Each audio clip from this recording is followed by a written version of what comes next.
কেউ কি ছেড়ে চলে গিয়েছে? স্বপ্ন ভেঙে গেছে? কেউ কি বিশ্বাসভঙ্গ করেছে? এসব ক্ষেত্রে মন ভাঙাই স্বাভাবিক। মন ভেঙে গেলে আমরা হতাশ হয়ে পড়ি, একা বোধ করি, মনে হয় যেন আর কিছুই ঠিক হবে না। কিন্তু বন্ধুরা, মন ভাঙা মানেই কি সব শেষ? নাকি এটা হতে পারে আমাদের নিজেকে গড়ে তোলার একটা নতুন সুযোগ? এই ভিডিওতে আমরা জানবো মন ভাঙার পর কি করা উচিত, যাতে আমরা সেই কষ্ট থেকে বেরিয়ে আসতে পারি। পাশাপাশি শিখবো কিভাবে মনটাকে শক্ত করা যায়। এজন্য ভিডিওটা পুরো দেখবে, কেননা 1 নম্বর পয়েন্টটা তোমার দৃষ্টিভঙ্গি একেবারে বদলে দেবে। তো চলো শুরু করি। অনুভূতিগুলো স্বীকার করো এবং নিজেকে সময় দাও। অনেকেই মন ভাঙার পর নিজেকে ভুলে থাকবার চেষ্টা করে। কেউ সারাদিন ঘুমিয়ে থাকে, কেউ বা আবার নিজেকে কাজের মধ্যে এতটাই ডুবিয়ে রাখে যেন কিছুই হয়নি। কিন্তু বাস্তবতা হলো, মন ভাঙা এমন একটা মানসিক যন্ত্রণা যাকে উপেক্ষা করা মানে ভবিষ্যতের জন্য আরো গভীর ক্ষত তৈরি করা।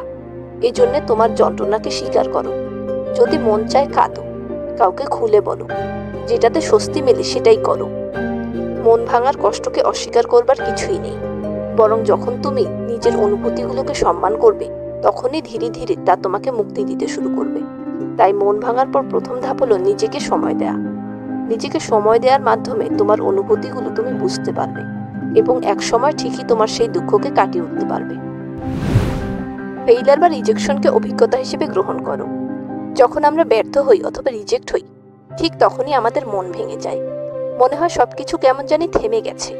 কিন্তু তোমরা কি জানো, সফল মানুষদের জীবনের গল্পগুলো ব্যর্থতার ধ্বংসস্তূপের উপর দাঁড়িয়েই তৈরি হয়েছে। মন ভেঙেছে মানেই যে তুমি জীবনে হেরে গেছো, এটা ভুল ধারণা। বরং এটা একটা অভিজ্ঞতা যা তোমাকে আরো পরিণত করে তুলতে পারে। প্রতিটি কষ্ট, প্রতিটি ব্যর্থতা তোমার জীবনে একটা শিক্ষা রেখে যায়। তোমাকে বুঝতে শেখায় কাকে বিশ্বাস করবে, কিভাবে আবেগ নিয়ন্ত্রণ করবে, কিভাবে নিজেকে আরো ভালোভাবে গড়ে তুলবে।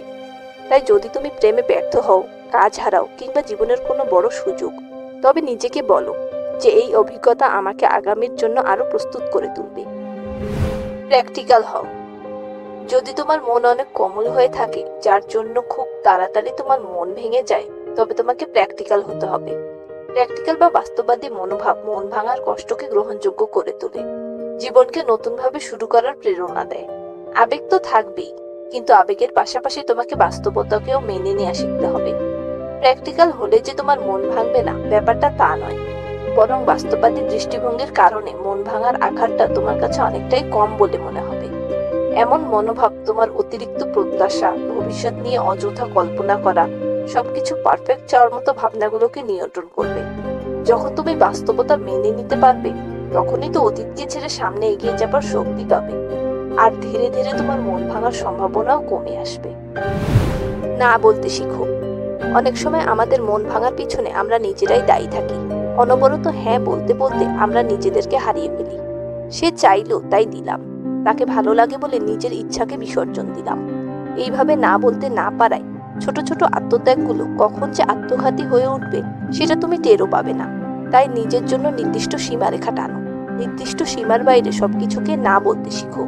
নিজের সত্তাকে গুরুত্ব দাও। নিজেকে এতটা অ্যাভেলেবেল করো না যে মানুষ তোমার মন বা অস্তিত্বকে দামই না দেয়। এজন্য নিজের আবেগকে কন্ট্রোল করতে শেখো। প্রয়োজনীয় অপ্রয়োজনীয় সব কথায় হ্যাঁ বলা বাদ দাও। এতে মানুষ বুঝে যাবে যে তুমি কোনো বস্তু নও যাকে তারা ইচ্ছামতো ব্যবহার করতে পারবে। একবার তুমি এই না বলার কৌশলটি শিখতে পারলে, কেউ তোমার মন সহজে ভাঙতে পারবে না। তো বন্ধুরা, এই উপায়গুলোর কোনটা তোমার কাছে সবচেয়ে ভালো বলে মনে হলো কমেন্টে জানাও। ভিডিওটি ভালো লেগে থাকলে ভিডিওতে লাইক দাও। আর হ্যাঁ, চ্যানেলকে সাবস্ক্রাইব করে পাশেই থাকো। Thanks for watching.